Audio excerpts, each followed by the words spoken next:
To be honest, I feel like what I eat throughout the week is actually quite repetitive. Once I find a recipe that I really like, I just keep on repeating it for a couple of weeks until I find a new one. So for the purpose of this video, I will try to keep it a little bit more varied. But yeah, generally speaking, it wouldn't be as diverse, I would say. Another disclaimer is that I no longer work as a strategy consultant anymore, and I'm in the process of looking for a new job, so I have much more time than I used to. And because of that, I will also have a little bit more time to cook and prepare my meals. So yeah, I feel like realistically, if it was like a work week, I would have less time to prep meals. I would probably default to like quicker options, but I will try to make those recipes still pretty quick and easy. So yeah. What else? I would say that what I generally eat is quite balanced. I don't really exclude any food groups, so I eat meat, I eat fish, I eat dairy. The only thing I try to avoid is cow's milk because I used to have lactose intolerance and I feel like it has largely disappeared, oddly. But with cow's milk, I feel like I would still be a little bit worried to give it a go, although maybe I should. So yeah, what else? I'm making this video because I really enjoy watching what I eat in a week videos, just because I like food and I find it really cozy and comforting to see how it's prepped and getting some inspiration of what kind of recipes people make. So I'm making it just for entertainment. I'm not trying to suggest that what I eat is what you should eat. Those are the foods I enjoy and they make me feel good. So I think that's all that matters, at least for me. So yeah, I hope you enjoy it, but please don't compare yourself to me. Yeah.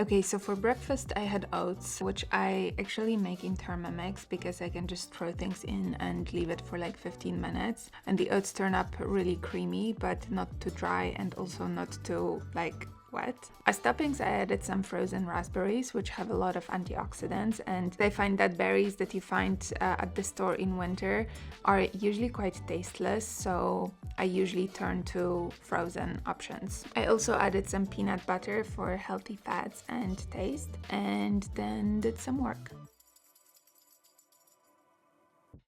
After a few hours of working, it was time for lunch. This time I actually tried something new and it turned up really, really good. I just toasted 2 slices of whole wheat bread, chopped some turkey ham for protein and grilled it on a bit of butter, added some rasped zucchini to include some veggies, and then added 2 eggs. I actually find that adding some zucchini or even bell peppers to your scrambled eggs is a really great way to add some extra veggies to your meal.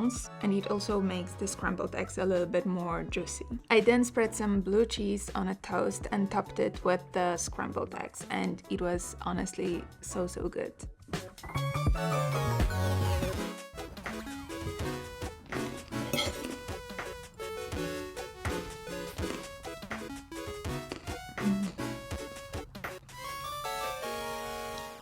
Then as a quick snack, I just had some Greek yogurt with maple syrup, cinnamon, rasped apple and pistachios, and it's honestly been my go-to snack lately and I've been having it almost every single day. And for dinner, I made something super quick. I was actually a bit pressed for time because I was prepping to send out 2 applications by midnight. So my dinner was super simple and quick. I just cooked some broccoli with some rotisserie chicken, which I always try to keep on hand because it's a really quick and easy protein source when you're short on time. And yeah, and then I had the dinner while working.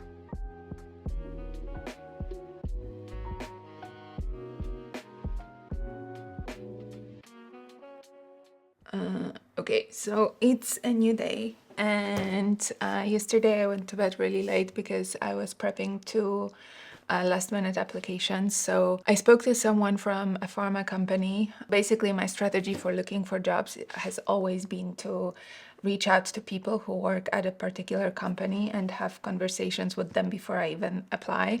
And so I've been doing that with pharma companies I'm targeting. And yesterday I spoke to a guy who told me that the two positions I was interested in, that they are expiring that night. So I was working till like 12 to send out those two applications and tailor them and blah, blah, blah. So I'm a bit tired, but honestly, I don't really feel it because I actually just got news that I have an interview with a company I'm super excited about. So yeah, I'm in a pretty good mood. And for breakfast, I'm going to make like my usual breakfast, which is avocado toast and some poached eggs and Tabasco. So I think first I will need to go and grab some avocados because we ran out. But yeah, I'll be back, and yeah, I'm really excited.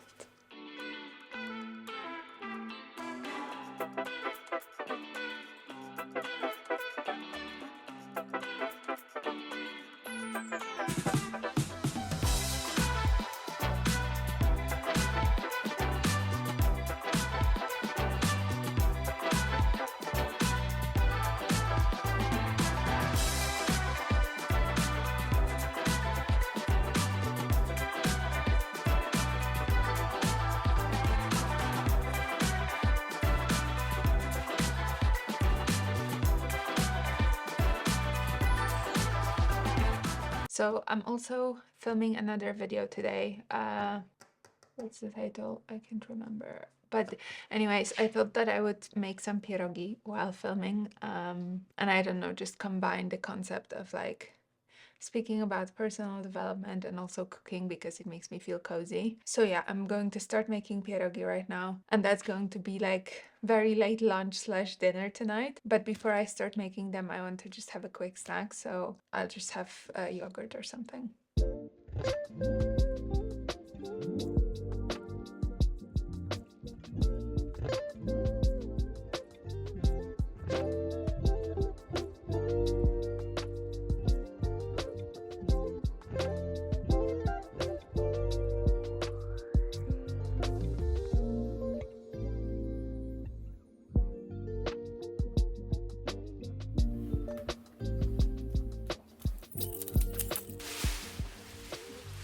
Okay, so I got the pork and I'm ready to make some pierogi. There you go. So yeah, let's do it. Okay, I'm not going to pretend like I'm a pierogi virtuoso because that title belongs to my grandma by far, but I did my best here. So in case you're not familiar with what pierogi are, they are just Polish dumplings with like all kinds of different fillings. And this time I'm going for potato and quark filling, which doesn't sound super exciting, but it's actually really good. So to make them, you start with making the filling, basically peeling and cooking the potatoes, adding some quark and seasoning with salt and pepper to taste. The trick with the filling is that you always need to make sure that the quark is really well blended and very smooth, because you really don't want these small chunks of quark in your pierogi because it completely ruins the texture. So in an attempt to make the filling really smooth, I blended the quark with potatoes, and it turns out that this makes the filling really, really mushy, which is not how it's supposed to be, but well, it happens. So once the filling was ready, I made the dough, and I actually don't want to risk messing it up as well, so I just made it in Thermomix. Once the dough is ready, you just roll it into like a very thin sort of pancake of sorts, and you create these little circles and you assemble pierogi. And once done, you cook them and serve with some creme fraiche. And actually this time I used Greek yogurt instead of creme fraiche because you can't really tell the difference between the two, but Greek yogurt is higher in protein and lower in fat, which I prefer. So yeah, serve it with creme fraiche and also a bit of bacon. I actually thought that I messed up the pierogi when the filling didn't turn up the way it's supposed to, but they were actually really good. I mean, nowhere near my grandma's pierogi, but still they were really quite tasty. It's good, no? I'm shocked. On Wednesday, I started the day with a breakfast I haven't made in such a long time, but it's so good and really simple and very quick. I first had a variation of this breakfast when visiting Mark's family in the UK, and his aunt basically just served all kinds of condiments and bread and some fruit. And she had her toast with chunky peanut butter with slices of papaya on top, and this was really so good. So this recipe is a recreation of Mark's aunt's version. So I'm using some crunchy peanut butter, fresh mangoes, and also some pomegranate seeds, and I had my breakfast while doing some work in the morning.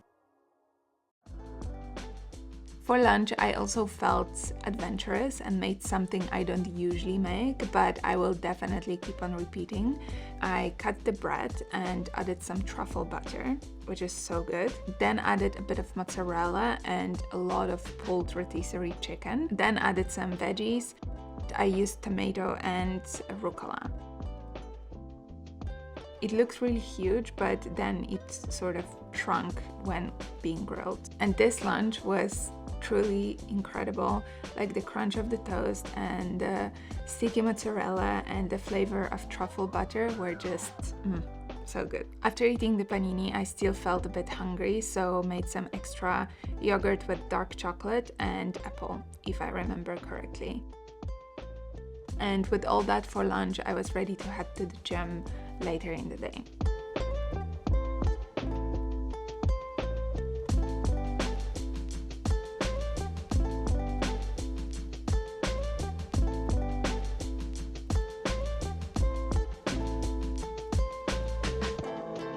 When I got back from the gym, I made a quick salad, just throwing in different things that I found in the fridge. My boyfriend cooked some quinoa for me while he was making food for himself and while I was at the gym. And so when I got back, I just assembled it with some rucola, chopped radishes, cherry tomatoes, some steamed shrimp for protein, and then added some blue cheese and Greek yogurt. I don't know why, but I really have a thing for blue cheese these past few days, and you might think that it's a weird combination to mix blue cheese with shrimp, but it's actually so good. And once the salad was ready, we just watched a series while I was having my food with face full of skincare. Thursday was a bit of a repeat of Wednesday because I just loved the food so much. So for breakfast, I had, well, guess what? Crunchy peanut butter and fruit. This time I actually used pears for at least a little bit of variety. I also almost always have some chia seeds in the morning, like 2 tablespoons with some water, because they're really high in fiber and they help me stay regular. And that's especially true when my breakfast doesn't have a ton of fiber like this one. And honestly, it was good, but I think I prefer the version with mango because it really nicely balances out the decadence of peanut butter, while the pears kind of blend with the peanut butter and they don't really stand out.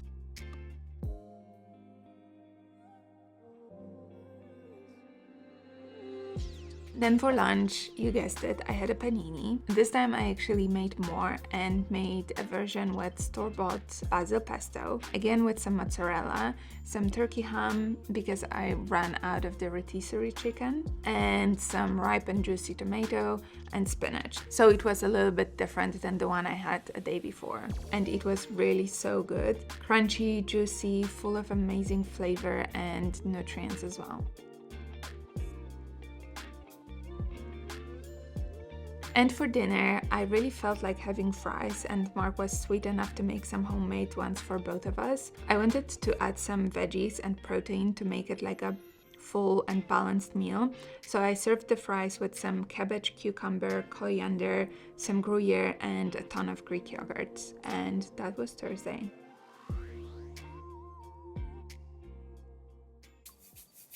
On Friday, I had a few meetings in the morning, so I just made a quick porridge with chia seeds and frozen blueberries and some peanut butter, and I had it while preparing for the meetings. For lunch, I made a super quick sandwich that's actually very similar to the kinds of breakfasts that we would have traditionally in Poland. It was basically just lettuce, turkey ham, some cottage cheese, and radishes. And it really reminds me of spring, which I needed on this winter afternoon. It was good, but nothing to write home about. In the evening, we went to our favorite burger place in Geneva. We always try to go out for dinner on Fridays, and as much as we would want to try different places, we actually always end up going to this burger place because it's so good. The restaurant uses fresh and local ingredients, which you can really taste in the quality of the food. And one of our favorite burgers is one with like a sort of camembert cheese, which they grill and then it melts beautifully and it's just so good. So yeah, we had our burger with fries and a bit of wine, and that's about it. I hope you enjoyed it, and I will see you next week. Bye.